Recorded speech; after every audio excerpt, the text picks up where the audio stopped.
Cada ano que passa traz consigo um novo tempo. Como um vento, o tempo leva e traz vida, e com ela se alternam diferentes momentos. É por isso que precisamos de pausas, para dar espaço ao silêncio e nele consolidar o que aprendemos e podemos escutar dos mais sábios e benevolentes. O Espiritismo é caminho da palavra, do silêncio, do sentimento e da imagem. É ação.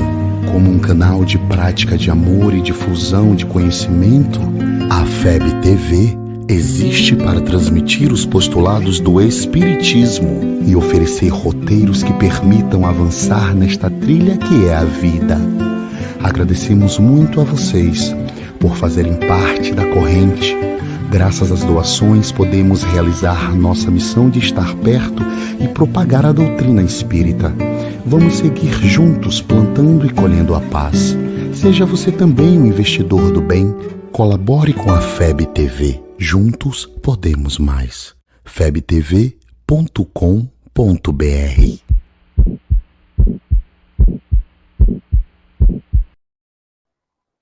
Olá, estamos iniciando hoje mais um programa, o programa 7 da série Estudando o Livro dos Médiuns, aqui pela FEB TV. E o tema de hoje é a conclusão do capítulo 3 da primeira parte de O Livro dos Espíritos, de O Livro dos Médiuns, um capítulo intitulado por Allan Kardec, Método. E para estudarmos o tema com toda a sua abrangência, nós nos recorremos a essas anotações. Desde o último quartel do século XVIII, a Terra se converteu num reino de ondas e raios, correntes e vibrações. A eletricidade e o magnetismo, o movimento e a atração palpitam em tudo. O estudo dos raios cósmicos evidencia as fantásticas energias espalhadas no universo, provendo os físicos de poderosíssimo instrumento para a investigação dos fenômenos atômicos e subatômicos. Borns, Planck, Einstein erigem novas e grandiosas concepções. O veículo carnal agora não é mais que um turbilhão eletrônico regido pela consciência. Cada corpo tangível é um feixe de energia concentrada. A matéria é transformada em energia e esta desaparece para dar lugar à matéria. Químicos e físicos, geômetras e matemáticos, erguido à condição de investigadores da verdade, são hoje, sem o desejarem, sacerdotes do espírito, porque, como consequência de seus porfiados estudos, o materialismo e o ateísmo serão compelidos a desaparecer por falta de matéria, a base que lhes assegurava as especulações negativistas. O futuro pertence ao espírito. Quanto mais avança na ascensão evolutiva, mais seguramente percebe o homem a inexistência da morte como cessação da vida. E agora, mais que nunca, reconhece-se na posição de uma consciência retida entre forças e fluidos, provisoriamente aglutinados para fins educativos. Na grande romagem, todos somos instrumentos das forças com as quais entramos em sintonia. Todos somos médiuns, dentro do campo mental que nos é próprio, associando-nos às energias edificantes. Se o nosso pensamento flui na direção da vida superior, ou às forças perturbadoras e deprimentes, se ainda nos escravizamos às sombras da vida, primitivista ou torturada. Semelhantes verdades não permanecerão semiocultas nos santuários da fé. Irradiar-se-ão dos templos da ciência como equações matemáticas. Todavia, o que destacamos por mais alto é a necessidade do Cristo no coração e na consciência, para que não estejamos desorientados ao toque dos fenômenos, sem noção de responsabilidade, sem devoção à prática do bem, sem amor ao estudo e sem esforço perseverante em nosso próprio burilamento moral, é impraticável a peregrinação libertadora para os cimos da vida. Cada médium com sua mente, cada mente com seus raios, personalizando observações e interpretações. Esse texto belíssimo é da introdução do livro Nos Domínios da Mediunidade, do Espírito André Luiz, a introdução de Emmanuel, em que ele apresenta essa obra espetacular, Nos Domínios da Mediunidade, que é todo um estudo que André Luiz faz através da psicografia de Chico Xavier sobre o próprio Livro dos Médiuns, analisando fenômeno a fenômeno. Emmanuel, em concordância profunda com Allan Kardec, resume o método de ensino-aprendizagem, tema do nosso programa de hoje. Sobretudo quando Emmanuel diz: matéria é feixe de energia. O corpo é um agregado de fluido para a aprendizagem da consciência. O futuro pertence ao espírito. E todos somos médiuns de inteligências elevadas ou inferiores. E que a nossa maior necessidade de agora é colocar o Cristo no coração e na mente. Então, se nós estamos estudando o método utilizado por Allan Kardec, nós temos que ser fiéis a esse método de ensino-aprendizagem e de prática no cotidiano, prática na casa espírita, prática em todos os ambientes espíritas, prática comum e uniforme nas reuniões mediúnicas. Se nos propomos a sermos adeptos do espiritismo, temos de realizar as atividades espíritas segundo a orientação de Allan Kardec, sob pena de desvirtuarmos nossa mente e a mente de todos aqueles que estão sob nossa influência, sob nossa orientação, na condição de preceptores ou facilitadores, ou dirigentes de reunião mediúnica, ou presidentes de instituições espíritas. A fidelidade a Allan Kardec é imperiosa. Como já mencionamos em programa anterior, Allan Kardec utilizou o método experimental. E aqui aproveito para fazer um parênteses, quando falamos no programa passado que o método experimental teve como grande defensor Francis Bacon, nós cometemos um lapso e alteramos a data de nascimento e falecimento de Francis Bacon, que agora corrigimos. Ele nasceu em 1561 e faleceu em 1626. Ele é, portanto, do século XVII. Feita essa observação, cumpre destacar que, embora Allan Kardec tenha utilizado a experiência, toda uma pesquisa, para se chegar à organização do corpo doutrinário espírita, ele mesmo enfatiza em O Livro dos Médiuns que os espíritos já não estariam mais na condição de passarem por experiências, as mesmas experiências que ele teve oportunidade.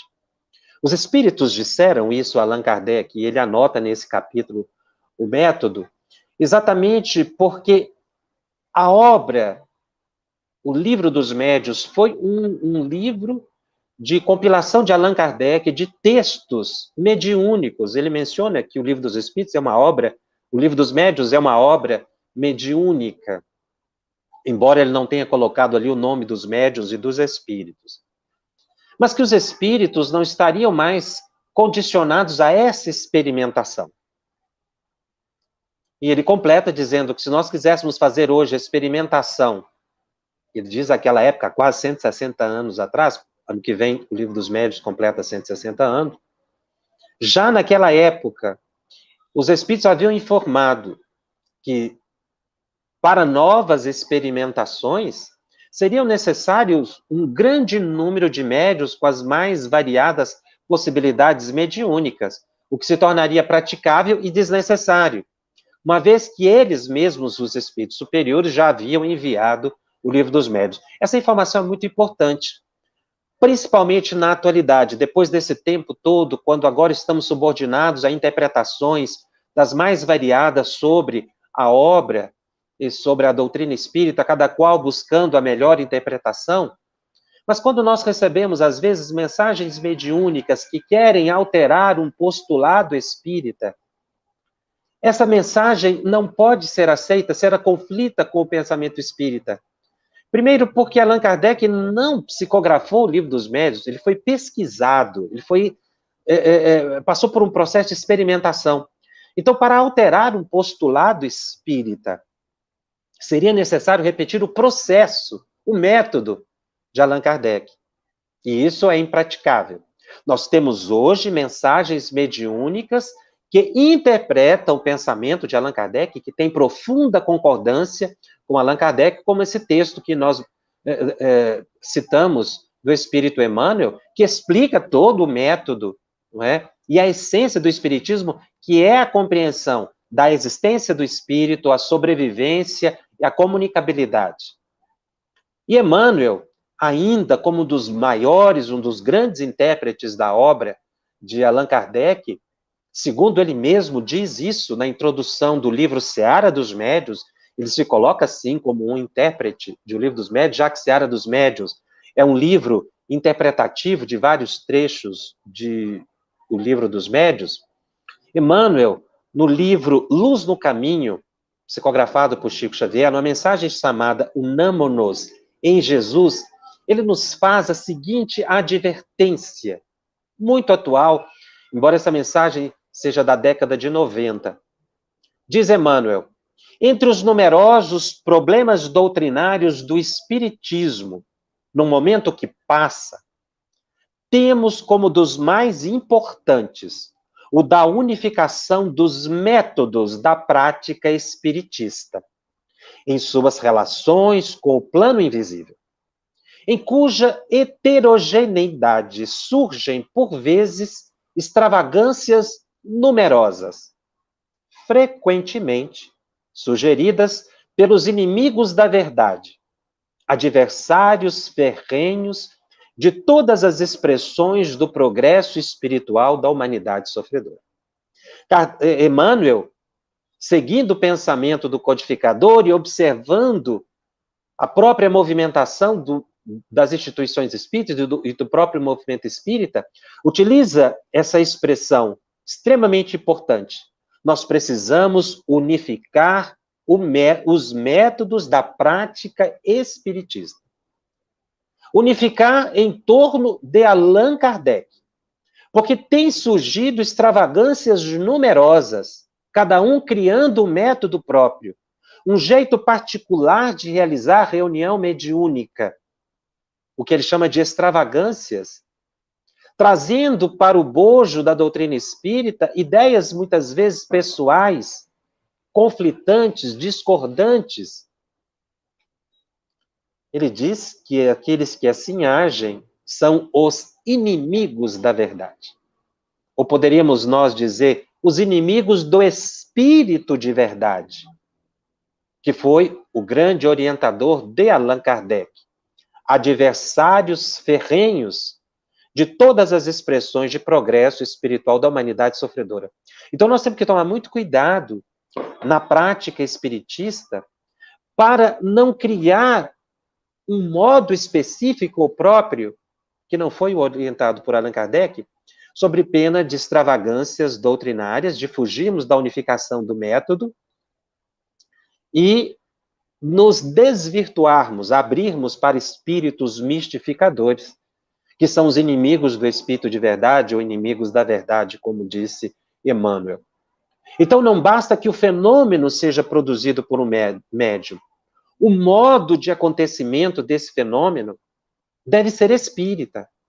E Kardec vai concluir o livro dos médiuns dando um método de reunião, de realização de reunião mediúnica, que é uma reunião simples, que começa com uma prece, que tem a manifestação dos espíritos, em que os espíritos sofredores são esclarecidos, em que os médiuns são recompostos, se necessário, pelo passe. Essa reunião termina.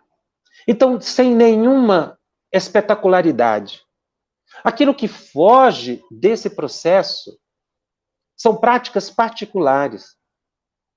E veja que Allan Kardec coloca a realização das reuniões mediúnicas nas casas mediúnicas, nos centros espíritas.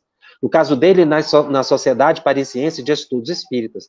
Retirando já, desde aquela época, as reuniões mediúnicas dos lares, por serem inconvenientes, ele menciona isso diretamente na Revista Espírita, para colocar a prática mediúnica, a prática espírita, dentro dos centros espíritas. Então, nós precisamos assimilar os conceitos de Allan Kardec com muita segurança, a partir da própria terminologia. Parece um detalhe, mas é muito importante em relação ao método, porque é um método de ensino-aprendizagem. Então, eu estou aprendendo uma ciência nova. E Kardec menciona isso. Ele diz que para fatos ou fenômenos novos eram necessárias palavras novas, para que não se confundisse com o conhecimento comum, cotidiano, das ciências outras, de outras doutrinas, de outras filosofias, uma vez que o Espiritismo é uma ciência nova. Então ele estabelece toda uma metodologia para criar, inclusive, palavras novas. O próprio termo espiritismo foi criado por Allan Kardec. Diferente de espiritualismo, que era uma palavra que já existia. A doutrina espírita é do ramo das doutrinas espiritualistas, mas diverge de outras doutrinas espiritualistas, porque ela tem um corpo doutrinário próprio. Ela tem um sistema próprio, um método próprio. Então, ele cria uma palavra, espiritismo. Mas tem outras palavras. Perispírito, também uma palavra criada por Allan Kardec para definir esse envoltório, ou corpo fluídico dos espíritos. Mas algumas palavras, que às vezes são utilizadas fora do movimento espírita, nós temos que, dentro do centro espírita, nos atemos ao significado espírita da palavra. Por exemplo, a palavra reencarnação, que tem, noutros segmentos filosóficos, até orientais, um entendimento completamente diferente de reencarnação no espiritismo. Em outras culturas, um espírito pode desencarnar como ser humano e, noutra vida, encarnar como animal. No espiritismo não é assim. O espírito não retrograda. A gente não ocupa corpos inferiores, a gente sempre evolui. A reencarnação, ela visa a evolução do ser. Então, a definição de reencarnação no espiritismo é diferente. A palavra médium, muito utilizada fora do meio espírita, mas ela tem uma definição muito precisa por Allan Kardec. São todos aqueles que intermediam o pensamento dos espíritos. E veja que esse ainda não é o entendimento corrente, inclusive por parte de muitos trabalhadores espíritas, não estamos fazendo crítica, mas uma reflexão. E eu notei isso em seminários e cursos e encontros que realizei em diversos locais, tratando do assunto mediunidade, simpósios, seminários. Eu pude observar que ali, presencialmente, tinham centenas de médiuns. Às vezes eu pedi para que levantasse a mão, até para identificar. Então, muitas vezes, numa assembleia de 300, 400, 500 participantes, eu observava algo muito curioso, que poucos eram os dirigentes de reuniões mediúnicas que compareciam nesses estudos para médiuns. Temas os mais diversificados. Então, eu perguntava para os médiuns o que tinha acontecido, por que o dirigente não estava presente. O médium, não, o dirigente liberou até mesmo da nossa reunião, ele pediu para que a gente viesse. E aquilo foi me intrigando, por que o dirigente não comparecia e ele mandava o médium para aqueles encontros, que era de formação para médios, estudos específicos para médium, que englobava todo o grupo da reunião mediúnica, mas o dirigente não comparecia. Até que certa vez, eu perguntei para um dirigente, por que ele não comparecia? Ele mandava os médiuns do grupo mediúnico e ele mesmo não ia. E ele me respondeu, eu achei muito interessante, ele foi muito autêntico, ele falou assim, não, Jacobs, é porque esse curso que você está dando, a palavra que a pessoa utiliza, né, para essa formação continuada, esse encontro aí de vocês, ele é para médios. Eu não sou médio, eu sou dirigente. O dia que tiver um encontro para dirigente, aí eu vou. Então eu notei que há uma visão distorcida da palavra médio, que a gente aplica só para aqueles que têm a mediunidade ostensiva. Não é. Todos os componentes da reunião mediúnica são médios. Os médios de apoio, os dirigentes. O dirigente trabalha em uma faculdade mediúnica muito delicada e preciosa, que é a intuição. Ele está conectado com o mentor, com o dirigente do grupo mediúnico. Então, ele deve também fazer esses estudos de mediunidade, estar sempre revendo conceitos, porque nós aprendemos sempre. Outra observação que a gente tem tido em encontros é que muitos médios veteranos, depois de 30, 40 anos de prática mediúnica, não fazem mais estudos de mediunidade, porque acham que já aprenderam tudo. Sim, a experiência ensina bastante, mas a gente precisa continuar estudando para revigorar os ensinamentos. Nós todos somos aprendizes. O ideal seria que lêssemos algo de mediunidade todos os dias de espiritismo, para que a gente vá mantendo o que Chico Xavier dizia de sintonia contínua. O médium deve buscar sempre essa sintonia contínua. O que é essa sintonia contínua? Evitar essas oscilações que a gente tem de humor, de emoção. E essa sintonia contínua se consegue com estudo, com trabalho no bem e com a meditação, que inclusive é a base do desenvolvimento da intuição. Então, quando nós agimos assim, nós estamos desenvolvendo a mediunidade. E apenas uma observação para muitas pessoas que estão estudando aqui conosco nessa série, que não tem muita familiaridade com as expressões espíritas, às vezes a gente usa muito a palavra obras da codificação, nós estamos falando de Livro dos Médiuns, Livro dos Espíritos, Evangelho segundo o Espiritismo, Céu, Inferno e Gênese, que são as 5 obras básicas.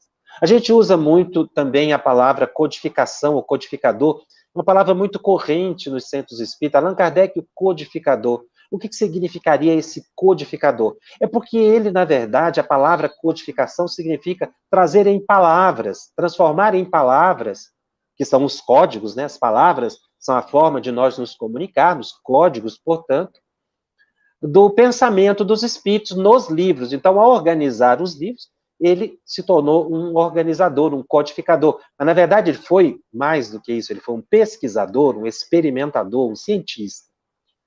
Mas também a palavra código significa reunião de leis. Quando se une várias leis num livro só, chama-se código.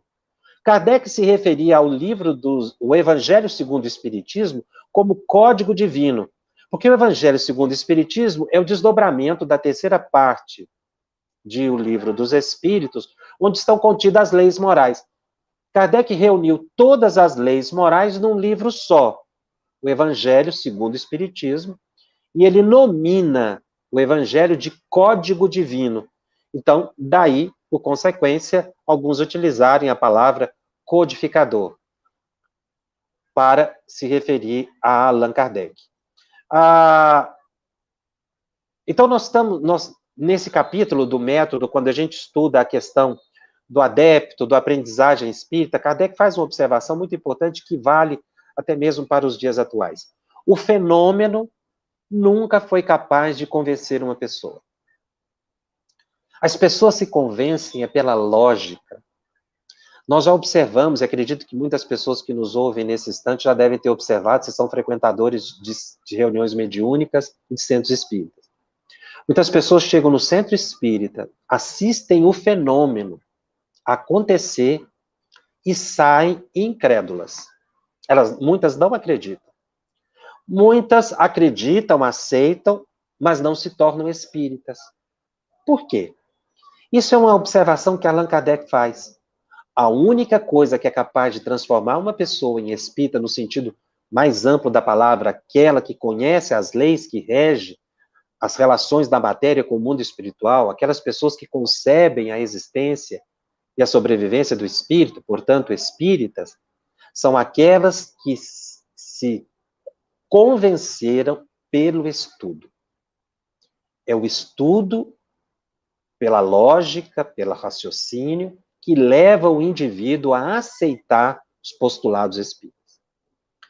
Grupos que muitas vezes se dedicam apenas ao fenômeno. As pessoas vão ali, recebem uma cura e voltam para casa do mesmo jeito que vieram. Quando, na verdade, todo o contato que ela deve ter com a doutrina espírita deve ser transformadora. Isso é uma observação muito importante. Por isso é que Emmanuel fala, na introdução que nós lemos, que agora nós temos que ir para além do fenômeno, para encontrar o Cristo. Ele menciona, Emmanuel, que nós estamos numa fase muito importante do Espiritismo. É a fase do entendimento. Passamos a fase da pesquisa, puramente. Agora precisamos entender. E entender significa estudar e praticar. Eu preciso me esforçar para que a minha prática no centro espírita ou no cotidiano concorde, seja harmoniosa com os ensinamentos de Allan Kardec, tanto no fenômeno mediúnico quanto nos aspectos morais. E aí ele estuda alguns tipos muito interessantes, contrários à ideia espírita. Nesse capítulo que nós estamos comentando, ele fala dos materialistas por sistema, não é? Que tem uma negação absoluta, ou os materialistas por falta de um argumento melhor. O trecho que nós lemos de Emmanuel fala bem disso. O materialismo vai desaparecer, porque não existe mais a matéria. Todos os objetos que nós tocamos é um feixe de energia que desaparece para surgir matéria em outros estados diferentes, muitas vezes ainda desconhecidos pela ciência comum. Então o materialismo há de acabar porque não existe mais matéria. Mas é interessante porque nós vamos encontrar em manifestações espíritas, já vimos até espíritos, não é, desencarnados, que são materialistas. O que fez com que a gente ampliasse um pouco o conceito de materialismo. Materialismo é todo aquele que acredita nos valores da matéria. Então, muitas vezes, a gente é espírita e é materialista sem o querer. Quando a gente ainda é egoísta, quando a gente é orgulhoso, quando a gente ainda tem apego aos bens materiais. E como temos apego às posses, às coisas. É por isso que espíritos, ainda depois de desencarnados, ficam presos a casas, a objetos, a dinheiro, as suas fortunas, as joias, ficam ali vigiando. Por quê? Porque não compreenderam que desmaterializar é deixar de valorizar as coisas da matéria. Então, Allan Kardec estuda esse viés e nos mostra que o materialismo deve acabar. Falta de base. Mas também as ideias decorrentes do materialismo. Aqueles que valorizam aspectos materiais em detrimento da espiritualidade, que é o que deve nos conduzir. Kardec, nesse capítulo, também fala dos chamados incrédulos. Interessante, ele faz uma classificação, ele diz que há incrédulos de má vontade, são aqueles que não aceitam as ideias espíritas, porque isso lhes perturba a tranquilidade. E a gente vê realmente que até hoje ainda existem pessoas que não assumem a prática mediúnica, não trabalham na mediunidade, não aceitam o espiritismo, porque elas dizem, isso é uma disciplina muito intensa para mim. Alguns dias eu não estou nem preparado, quando na verdade qual de nós está preparado é um esforço, né? Espírita é aquele que se esforça para vencer suas más inclinações. Então a pessoa quer ainda permanecer nos prazeres do mundo. E aí as ideias espíritas incomodam. Existem aqueles incrédulos, interesseiros ou de má fé, a expressão de Allan Kardec. São aqueles que não aceitam o espiritismo porque elas contrariam seus interesses pessoais. E a gente vê que existem realmente pessoas que são contrárias porque querem defender teorias ou doutrinas próprias e começam a combater o espiritismo. Ele diz que há incrédulos por covardia, são aqueles que, a expressão da tradução que nós estamos utilizando, são aqueles que não têm coragem de assumir as ideias espíritas, não é por medo de preconceitos. Nós temos que ter essa coragem. Jesus disse que nós precisamos ter essa coragem das opiniões próprias. Inclusive, a época dos cristãos que sofreram bastante com perseguições, mas foram fiéis. Por isso nós temos que ter uma fidelidade a Allan Kardec. Existem incrédulos por escrúpulos religiosos. São aqueles que não aceitam o espiritismo, achando que o espiritismo é antagônico às outras religiões. O espiritismo não é antagônico e não critica nenhuma religião. Não faz proselitismo, ou seja, não busca converter as pessoas. E não é contrário a nenhuma religião. O espiritismo se harmoniza com todas as expressões religiosas e filosóficas. Embora tenha um corpo doutrinário próprio, mas isso não representa conflito com nenhuma religião, muito pelo contrário. Ela respeita isso. Kardec nos ensina a respeitar todas as expressões religiosas, todas as manifestações interpretativas do cristianismo e fora do cristianismo. Kardec diz que existem incrédulos, né, aqueles que não acreditam no espiritismo, por orgulho, por negligência, às vezes até por leviandade.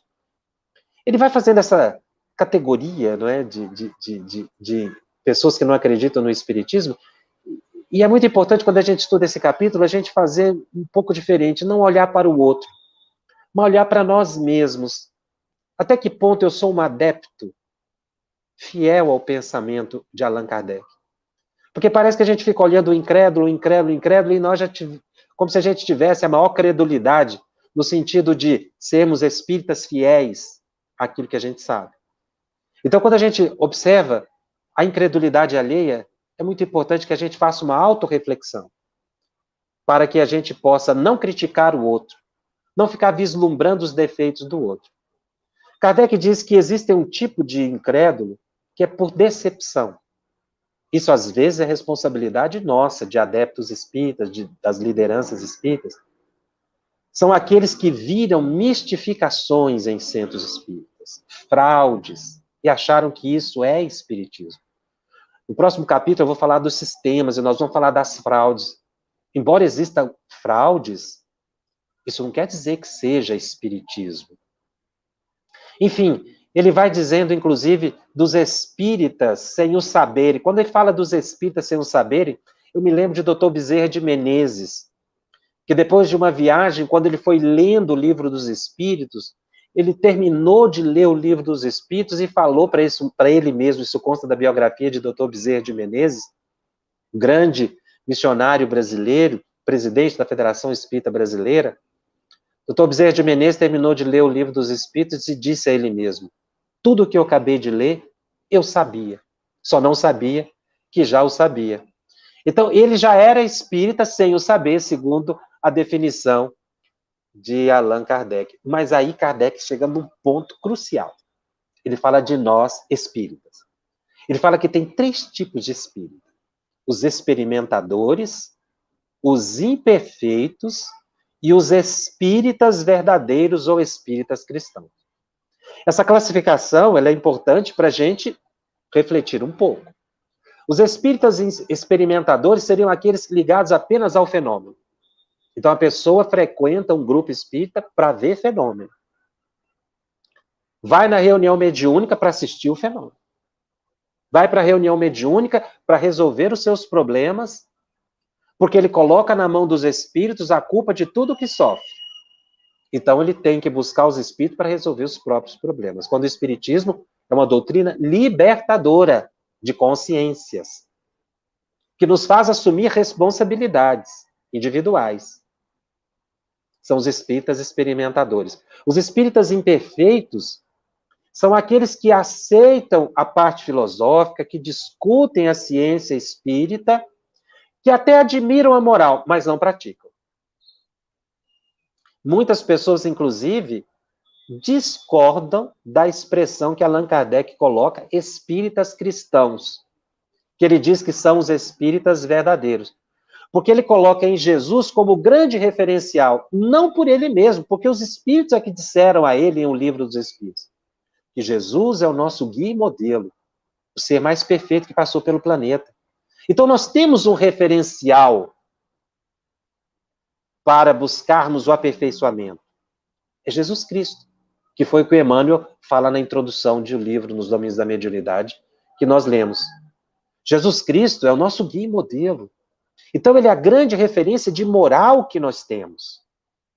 Então, quando nós ficamos apenas na parte científica, na parte filosófica do Espiritismo, que tem um tríplice aspecto, mas que não admitimos a moral, e não estamos falando aqui na moral de um tempo, nem a moral de uma sociedade, mas a moral como condição psíquica de transformação interior com referência em Jesus, e para vermos essa referência, basta ler o livro Evangelho segundo o Espiritismo, que Kardec fica nos aspectos morais do Cristo. Ele não entra na discussão fenomênica, ele não entra na discussão teológica, Kardec fica nos aspectos morais, que é a essência do espírita. Uma conquista. Porque nem todos temos, obviamente, essas condições morais adequadas. Mas devemos perseguir essas condições morais. Isso é um esforço. Por isso, o espírita verdadeiro é aquele que busca a sua transformação moral e se esforça para domar suas más inclinações. É uma meta. Mas já somos espíritas. Mas é uma meta. Uma meta que todo médium deve buscar. A das suas transformações psíquicas, para entender melhor a vida, para aceitar mais as dificuldades, para deixar de reclamar muito da vida, para termos a paciência ativa, porque existe uma paciência passiva, é aquele que cruza os braços e deixa tudo acontecer, e muitas vezes reclama, paciência passiva. Devemos ter a paciência ativa, ou seja, aquele que compreende as dores, as lutas, que busca melhorar, que se esforça, mas que tem paciência para esperar o tempo certo de cada coisa, que não se desespera, que não se desequilibra, que não revolta contra Deus. É o espírita verdadeiro. Ele fala também de uma categoria muito interessante. Kardec menciona que existem os espíritas exaltados, que nós ainda na atualidade observamos. Tem muito espírita exaltado, são apaixonados, são empolgados, que aceitam tudo que provém dos espíritos, que não levam nada ao bom senso. Muitas vezes são críticos sistematizados do comportamento alheio, esquecendo do grande princípio espírita que é a solidariedade, a benevolência, a caridade de uns para com os outros, porque nós não somos perfeitos. Cada um tem um nível de interpretação. Nós estamos dando aqui um nível de interpretação para o Livro dos Médiuns, mas quantas pessoas interpretam perfeitamente o Livro dos Médiuns? Cada um tem uma faixa interpretativa, e o Espiritismo nos ensina a respeitar a faixa de conhecimento e de percepção, porque todos somos irmãos. Aliás, essa irmandade foi criada pelo Cristo.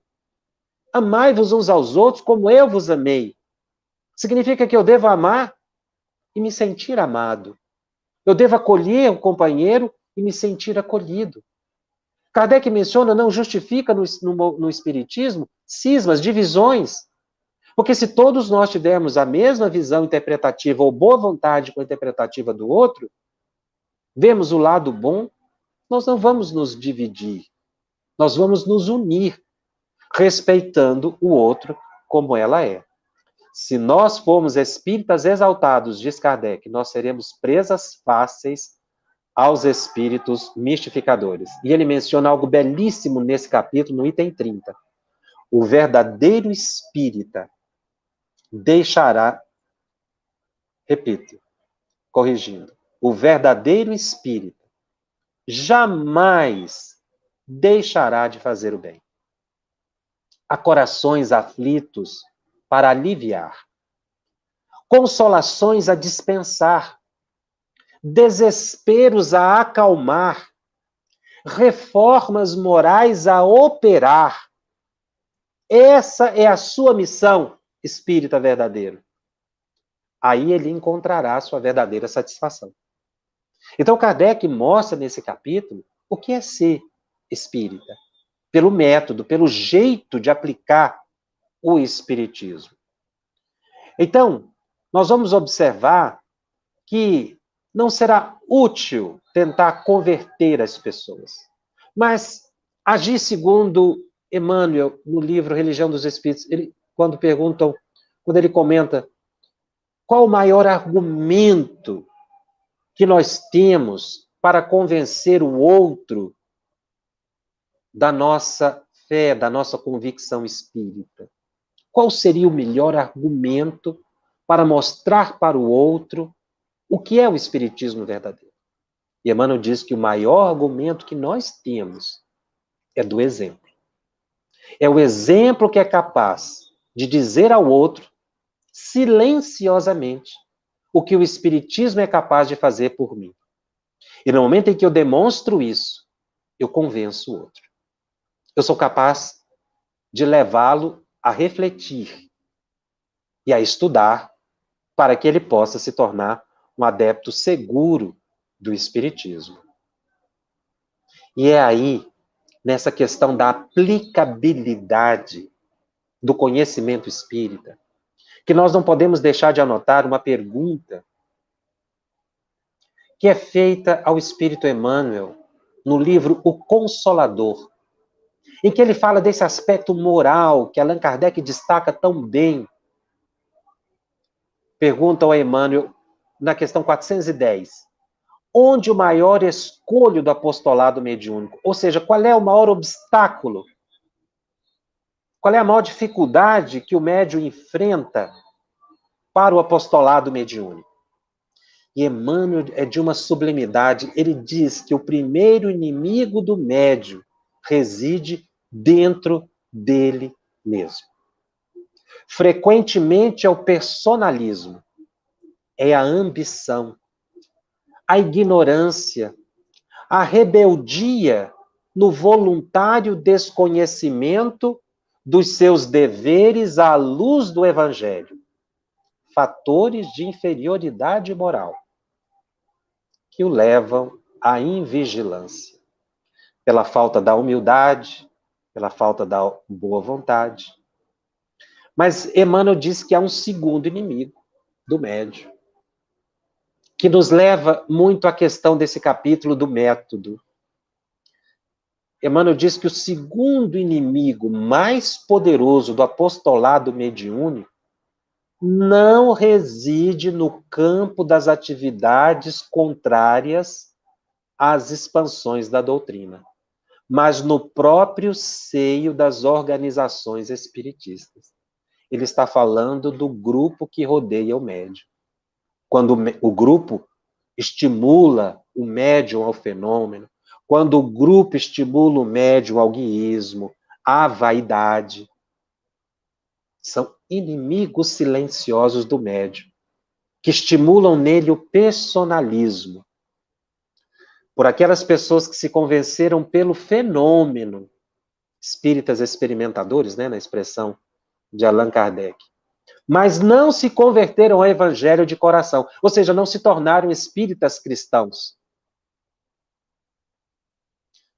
Então, Emmanuel aqui evidencia a importância importância de cultivar o espiritismo com um grande esforço espiritualizante, ou seja, espiritualizar tudo que é humano, lidar com os assuntos do céu, sem uma preparação receptiva, nos leva a desequilíbrios vários. Então, nós precisamos harmonizar o conhecimento com a prática. É o método. Que muitas vezes a gente passa por cima desse estudo do método porque acha que ele está falando apenas de método de ensino-aprendizagem, método de prática. Ele fala de um método ou de um modo de viver espírita, com um olhar maduro sobre todos os fatos da vida. Então, realmente, é o conhecimento que nos leva à transformação interior, e não o fenômeno. Para encerrar esse capítulo, eu me lembro de uma história muito interessante que uma amiga muito querida nos contou, de como ela chegou no espiritismo, como é que ela se tornou espírita, que é bem dentro do que Allan Kardec nos mostra. Ela disse que a família, ela ainda solteira, hoje já perto dos seus 80 anos, mas a família era de muitas posses, eles tinham fazendas, eles tinham muito conforto material, ela nos contando. E, de repente, por negócios mal sucedidos, o pai perdeu tudo. Eles ficaram com a casa de moradia, família numerosa e passando dificuldade até muitas vezes para alimentação. Aquilo foi um desespero para a família. Não conseguiam emprego, não conseguiam recursos monetários, financeiros. Então, eles não eram espíritas. E naquele desespero, a gente, quando passa por dificuldade, ela nos dizendo, a gente busca recurso em qualquer lugar. Então ela foi buscar, em tudo quanto é lugar, uma forma de ganhar mais dinheiro, de resolver aquele problema, de voltar à condição de vida que tinha. E ela encontrou, no caminhar, aquelas pessoas de má fé. Sempre existem pessoas de má fé, não é? Ela encontrou médiuns que cobravam para resolver esse problema. Eles prometiam resultado e ela pagava, ela e a mãe. Muitas vezes ela era e a mãe que ia, o pai adoeceu, acabou desencarnando, né, deixando irmãos menores. Foi uma luta muito grande. Então elas oravam muito, tinham muita fé, eram muito religiosas, eram almas muito bondosas. Mas ouviam dizer, o médium ali resolve esse tipo de problema. Ela ia lá, o médium cobrava, e elas pagavam, nada de voltar o dinheiro, nada de voltar as condições financeiras, nada de resolver os problemas. Continuava. Aí ela ouvia falar, não, mas ali tem um outro que vai resolver o problema. E elas iam, cobravam, pagavam, caro às vezes, e nada de resolver. Até que um dia, a filha teve uma ideia e falou, mãe, nós vamos fazer o seguinte, essa situação nossa não melhora mesmo. Nós já gastamos tanto dinheiro pagando para ver se resolve o problema através de médiuns. Eles prometeram e nunca, já tem mais de ano, e nunca resolveu o problema. Então vamos fazer o seguinte, vamos abrir um centro lá no fundo de casa, vamos construir uma salinha e colocar na porta centro espírita. E vamos cobrar, porque pelo menos assim a gente recebe um pouco de volta do dinheiro que a gente gastou. A mãe achou a ideia ótima, daria para construir uma casinha ali e ir atendendo as pessoas e cobrando. Elas iam só cobrar mesmo, porque ela sabia que não resolvia. Aí a mãe virou para ela e falou assim, mas minha filha, a gente precisa ter pelo menos um pouco de noção de como é que faz isso, né? Para orientar as pessoas. Ela falou, mãe, eu vou pesquisar. Eu vou descobrir como é que faz para a gente estar aí mediunizado e dar essas orientações para as pessoas. E ela saiu procurando, ela disse que saiu pesquisando, inclusive em livrarias e tudo, para ver. E ela encontrou um livro. E ela chegou muito empolgada para a mãe. Mãe, encontrei o livro que vai nos ensinar a fazer esses trabalhos. Era a expressão que ela utilizava. Ela mostrou para a mãe. O livro, mãe, esse aqui, ó, o livro dos médiuns. Olha só, guia dos experimentadores e dos médiuns. Ela falou, mas que beleza, esse livro vai nos ensinar então a mexer com a mediunidade. E elas começaram a estudar o Livro dos Médiuns, seriamente. Elas foram estudando o Livro dos Médiuns, foram estudando o Livro dos Médiuns, do Livro dos Médiuns passaram para o Livro dos Espíritos, porque Kardec orienta, no final desse capítulo do método, ele fala que a gente tem que estudar o que é o Espiritismo, ele fala que nós temos que estudar o Livro dos Espíritos, o Livro dos Médiuns, a Revista Espírita, e elas foram seguindo. Elas foram estudando, estudaram a Gênesis, estudaram o... De repente, elas entenderam o que era Espiritismo, que não era nada daquilo, que a mediunidade é gratuita, que no Espiritismo se faz caridade. Elas começaram a frequentar um grupo espírita e se tornaram espíritas. Curiosamente, ou por intervenção divina dos bons espíritos, ou pelo reequilíbrio psíquico dela, elas começaram a melhorar gradativamente a vida psíquica e também a vida do cotidiano. Não chegaram aqueles recursos financeiros, mas elas foram trabalhar. Elas tiveram intuição de arrumar um tipo de trabalho, elas começaram a fazer artesanato. E com isso, cumprir a subsistência. Os espíritos não mandaram dinheiro para dentro da casa dela, mas provavelmente as intuíram para trabalhar. E até hoje, isso tem mais de 40 anos, elas continuam espíritas. Nunca cobraram nada. Entenderam o que é a mediunidade gratuita e se transformaram pelo estudo maduro e consciente. Almas bondosas e dedicadas ao aprendizado. Eu achei esse caso muito interessante, porque ele bate bem com o que Allan Kardec fala. A gente se torna espírita pelo estudo e pela prática do bem. Vamos ver aqui algumas perguntas que nos chegaram.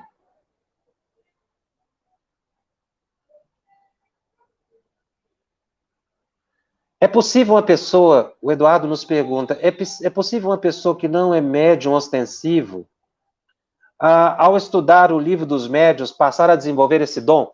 Isso nós comentamos no primeiro programa dessa série.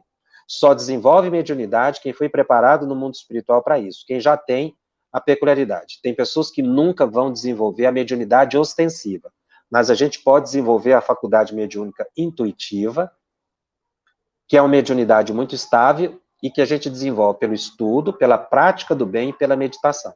Sem forçar, espontaneamente os nossos potenciais psíquicos vão se ampliando. Aliás, essa orientação é do Espírito Emmanuel. Um espírito que apresenta forma animalesca no mundo espiritual tem dificuldade de desenvolvimento reencarnatório na Terra? Se ele não se recuperar no mundo espiritual, pode ser que ele tenha uma reencarnação mais difícil, para que o perispírito dele se reajuste, se reharmonize. Mas isso é muito individual, varia de espírito para espírito. Muitos se recuperam no mundo espiritual e voltam para o plano material, na próxima encarnação, perfeitamente equilibrado. Como o Espiritismo vê a manifestação de espíritos com o nome de pretos velhos nas reuniões mediúnicas, muitas vezes orientando. O Espiritismo não tem nenhum preconceito com a manifestação dos espíritos que se apresentam como pretos velhos.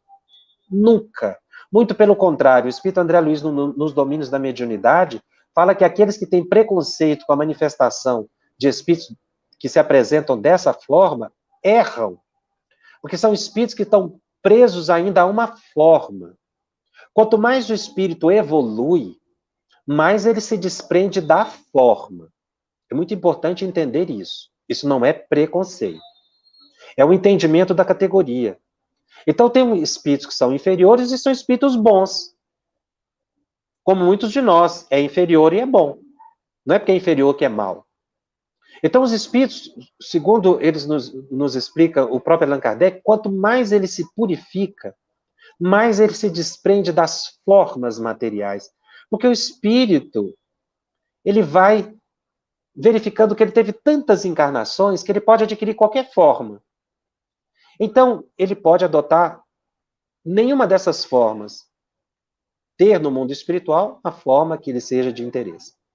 Mas muitos espíritos ficam presos ainda a formas, né? Esses espíritos manifestando em reuniões mediúnicas não devem ser criticados, o médium também não deve ser criticado, devem ser respeitados e aceita as manifestações perfeitamente, porque essa é a orientação dos benfeitores espirituais. Não se deve fazer uma apologia. O que muitas vezes a gente nota é que quando um preto velho manifesta numa reunião mediúnica, parece que todo mundo modifica a reunião mediúnica e passa a girar em torno de procedimentos que não são espíritas. Mas não é isso que significa. Ele pode manifestar perfeitamente nos seus trejeitos, com seu vocabulário, dar as orientações, ser recebido como um outro espírito qualquer, que terá um nível de conhecimento compatível com a sua cultura adquirida. Então, não há preconceito no espiritismo. Se alguns têm, é por atitude particular, não do espiritismo. Como se diz, todos somos médios, como participar de uma reunião mediúnica, quando a casa espírita, como a casa espírita procede? Não, a pessoa pode participar da reunião mediúnica sem ser médium ostensivo, ele pode ser médium de apoio. Muitas pessoas, inclusive, perguntam qual é a função do médium de apoio na reunião mediúnica. Tem médiuns de sustentação que não sabem o que estão fazendo lá. Como eu mencionei o caso do dirigente, ele é médium de intuição. Mas qual é a função do médium de apoio? Ele é médium doador de fluido ectoplasmático para a manifestação, auxiliar os médiuns na manifestação dos espíritos e também para o funcionamento de aparelhos que existem no mundo espiritual, aparelhos que funcionam com o fluido ectoplasmático do médium de apoio, que fica ali em oração. E muitas vezes, sem a presença dos médiuns de apoio, a reunião não tem o rendimento. Toda manifestação mediúnica exige 3 fatores básicos.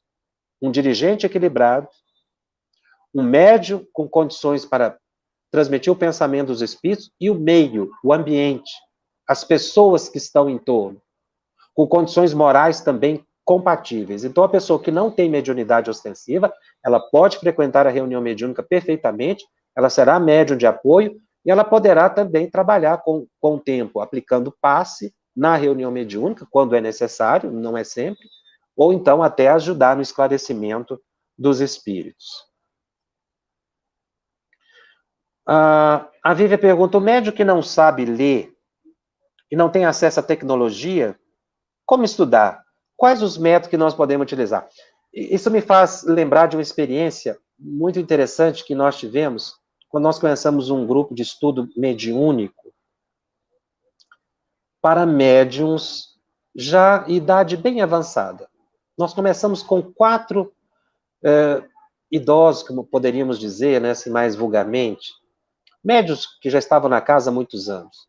Muitos não sabiam ler, daqueles ali não sabiam ler, tinham dificuldade de leitura por causa do óculos, da luminosidade, e nós não tínhamos carteira, eram bancos. Qual foi o método? Nós usamos o que Kardec fala nesse capítulo, o método da conversa, do diálogo. E fomos conversando com eles, quebrando o gelo, perguntando cada um contava a experiência que tinha. Então, o dia do tema de sonhos e sonhos, as pessoas começavam a falar dos seus sonhos, começavam a falar das suas experiências quando dormiam, desdobramentos. Teve o estudo sobre vidência, vários contaram como é que era, e na medida em que eles iam contando as suas experiências pessoais na mediunidade, nós íamos colocando os conceitos de Allan Kardec, segundo a capacidade de entendimento. Quando nós terminamos o estudo, nós tínhamos 40 idosos na sala. O grupo foi aumentando, por causa do método. Então, a gente tem que ser, no centro espírita, menos professoral, menos acadêmico. Temos o diálogo, a conversa, ouvir as experiências das pessoas. O adulto aprende diferente do jovem, da criança. O adulto tem experiências de vida. Peça para que as pessoas narrem as suas perguntas, as suas dúvidas, e você vai colocando conceitos espíritas.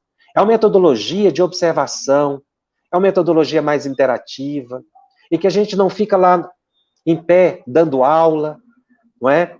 Com projeções que às vezes as pessoas veem imagens e não sabem ler o que está escrito ali. Isso é útil para determinados grupos, determinados ambientes, em que as pessoas têm uma formação melhor.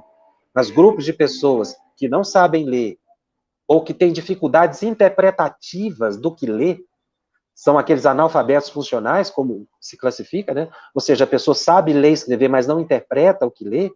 Essas pessoas aprendem pelo diálogo. Eu lembro Chico Xavier, sentado debaixo de um abacateiro, com o livro Evangelho segundo o Espiritismo, e conversando com pessoas simples, ensinando Espiritismo, pelo exemplo e pelo diálogo.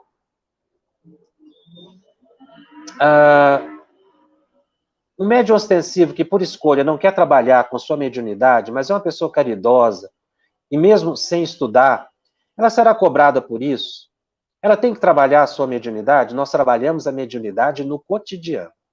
Então, eu posso não ter condições de frequentar reunião mediúnica, por causa de trabalho, por condição de saúde, eu posso não querer frequentar reunião mediúnica. A gente é livre para isso. Mas toda energia que é estagnada, ela cria enfermidade. Ela cria perturbação. Então, como a própria pergunta coloca, se a pessoa ela trabalha no bem, ela utiliza as energias dela, amorosas, para conversar com as pessoas, para fazer a caridade, se é uma pessoa que se transforma, e aí coloca aqui, a pessoa não estuda. Essa parte nós temos que observar. Porque uma pessoa que é bondosa, caridosa, ela pode não frequentar a reunião mediúnica e ser equilibrada, e a consciência dela não vai cobrar depois, se ela fez isso de forma justificada. E não como aqueles adeptos, né, que eu mencionei, que não querem assumir o compromisso por vaidade, ou por quererem as condições do mundo. Então, nesses a consciência não cobra. Mas estudo, meus irmãos, estudo se faz conversando, trocando ideia. Então a pessoa às vezes é analfabeta, mas ela pode pedir alguém para ler para ela. Ela pode conversar com alguém, e isso é aprendizagem. Cada um aprende de um jeito próprio. Nós vamos ficando por aqui hoje. No próximo programa nós vamos falar dos sistemas. O estudo que nós fizemos hoje está disponível em podcast, no canal da FEB, no Spotify e nas demais plataformas de áudio streaming. Acompanhe semanalmente o nosso estudo, o estudo do Livro dos Médiuns, toda terça-feira, das 19h30 às 20h30, aqui na FEB TV. Nossos encontros semanais ficarão gravados e disponíveis gratuitamente. Divulgue o estudo de O Espiritismo. Compartilhem com aqueles que não puderam assistir ao vivo. E agora nós teremos um canal de comunicação. Você pode enviar as suas dúvidas pelo Telegram, através do endereço Telegram, @FebTV_médiuns.